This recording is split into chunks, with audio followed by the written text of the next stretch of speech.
Hello, bachcho. Let's read the question. The question says, "What happened to the little woman after Saint Peter cursed her?"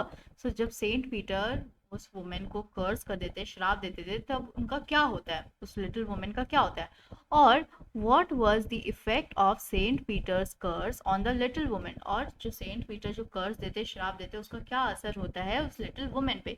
क्या की points हम ध्यान में रखेंगे इस क्वेश्चन का आंसर लिखते वक्त? सबसे पहला बात, जो लिटिल वुमेन है वो अपनी चिमनी से ऊपर जाती है और चिमनी से बाहर आती है, चिमनी की टॉप से बाहर आती है एक वुड पेकर बन करके।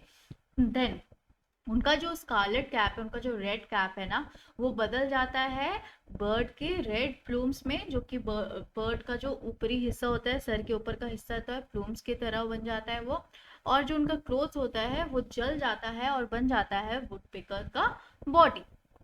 सो ये की पॉइंट्स हम ध्यान में रखेंगे। दूसरी बात, हम इसका आंसर क्या लिख सकते हैं? तो इसका आंसर हम ऐसे लिख सकते हैं, जो सेंट पीटर है, जब उन्होंने कर्स बोल दिया, अटर कर दिया था, तब वो लिटिल वुमेन है, वो स्ट्रेट अपने चिमनी में चले गई, चिमनी से ऊपर चली जाती है और फिर चिमनी से बाहर आती है, चिमनी की टॉप से बाहर आती है एक वुड पिकर बन के, बिना कुछ बोले हुए उनको, बिना कोई रिप्लाई दिए हुए उनको।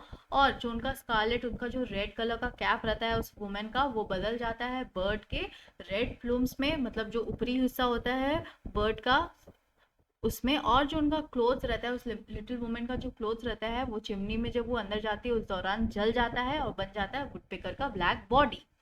So let's frame the answer now. After Saint Peter uttered the curse, the little woman went up the chimney and emerged through the top in the form of a woodpecker without saying anything. Her scarlet cap had turned into birds' red plumes, but her clothes had got burnt and became the woodpecker's black body. I hope you understood it well. Thank you. Best of luck.